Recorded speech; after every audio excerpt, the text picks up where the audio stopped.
So our boy Destin Legary, who was actually on episode 1 of Side Scrollers a mere 2 years ago, worked with him back at the Screw Attack days before he left to eventually end up at IGN. He was over at IGN for many a years over there before he recently left to start his own YouTube channel. And he had a pretty big exclusive in an interview with Phil Spencer of Xbox. He's using all of his IGN access media to get in and drop some bombs. Did you guys see this interview that Destin had with Phil Spencer?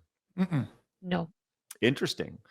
Now, this is about exclusivity. I figured we watch this about 3-minute and 30-second clip here. So we're going to make our way through here and see this out and see what Phil Spencer has to say about exclusivity.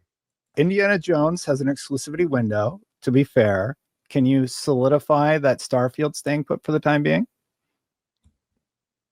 No, like I'm not, there's no specific game that this kind of goes back to my red line answer. Mm-hmm. Like there's no reason for me to put a ring fence around any game and say this game will not go to a place that it would find players where it would have business success for us.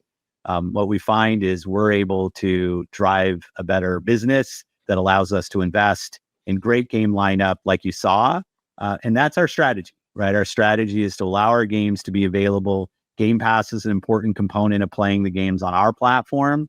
But to keep games off of other platforms, we don't think is a path that that's not a path for us. It doesn't work for us. What we're doing now, we think really enables us to build the best platform for the world's best games, because the world's biggest games are available in multiple places. And more creators are asking us, how do we stay connected when our game might be playable in all these different places? And we want Xbox to be absolutely the platform that enables that. We think that makes us unique.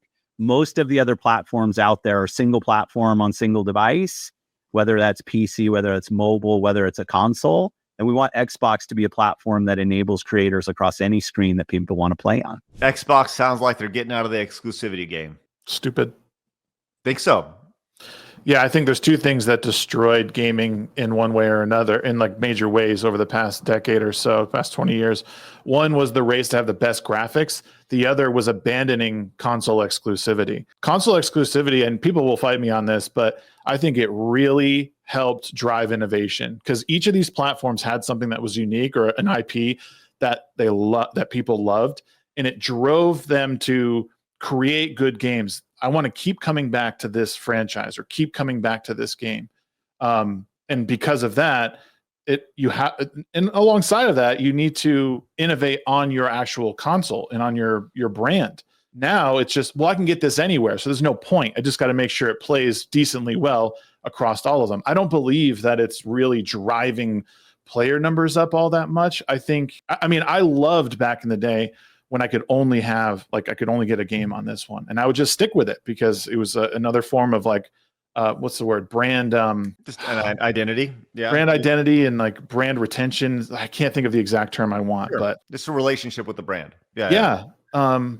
Again, I think it drives innovation. When you have competing companies like this, and now it's just like, well, everything's available everywhere. There's no real reason to. I mean, the hardware is like the only thing I think that these companies are trying to like drive forward, and even that is sort of like reaching this like apex a bit. That's kind of where I'm at with it. Wicked, your thoughts on number one, Xbox leaving exclusivity, or at least looking that way, and just the general idea of console exclusivity. I would say I was on board with it before I became pretty much exclusively a PC gamer. So now, like, when stuff comes out on PlayStation, I recently got a PS5. So, I don't really use it though. Because I'm PC gamer. So when things come out and I can't play it on PC, I get upset about that. But I understand the exclusivity because, not everybody has a PC. Not everyone can build a PC. Sometimes it's expensive. So you have your PlayStation, which is also expensive. But people like that, they like having the exclusivity. Personally, I don't love it because, again, PC gamer. But back in the day, I was Nintendo and PlayStation, and that's all I had. So I was fine with it. I don't know. It seems like you would make more money if you do expand, but at the same time, maybe their thought process with having it be, exclusive to their console is, someone, if they really want to play the game, they're going to go out and buy the whole console. I don't know how many people can really afford that. I don't know. I guess we're gonna have to see what happens with it. I don't know if sales will go up because now PC gamers they don't have to wait and they can just get it. Right. But yeah, that's my thought on it. There's been a lot of we've talked about console exclusivity on the show. We've had a lot of varying viewpoints on this. Some people love the idea of it. Personally, I do, right? But I know other people hate the idea of it and they think it's very short-sighted. It's obvious that Xbox is going into the very short-sighted, we want to, cast the net as far as we possibly can side of things. I mean, I get it. I'm with you, Shags. I think that it builds brand affinity.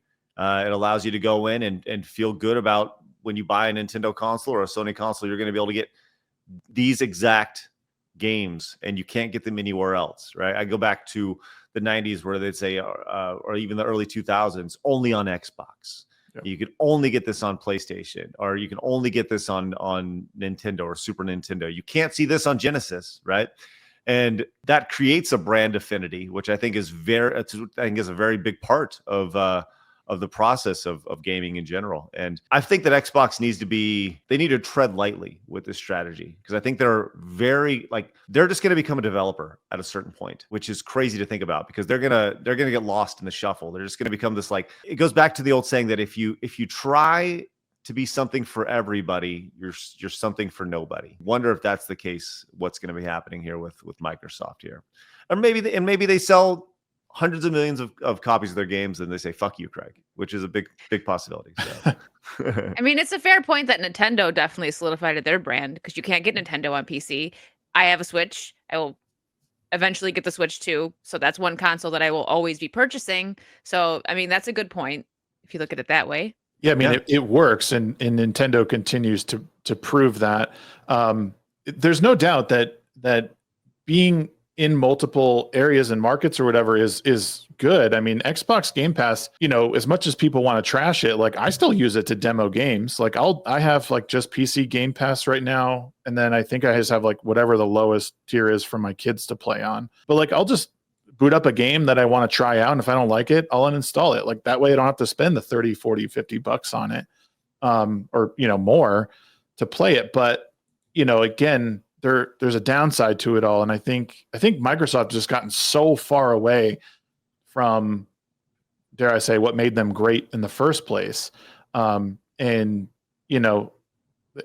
don't think we've hit the lowest point with them yet. And you might be right, Craig. It might they're turning into just basically a developer at this point. An amalgamous goo. That's how I imagine. They're just like goo that just wants to cover everything, and it's ew. There's no true identity to what they are. They're just a thing that's everywhere, and that's not always a good model. I agree. I think so too. And you see that with their advertising, where this is an Xbox, and this is an Xbox, this is an Xbox. If everything's an Xbox, nothing's really an Xbox. If that makes sense. So yep.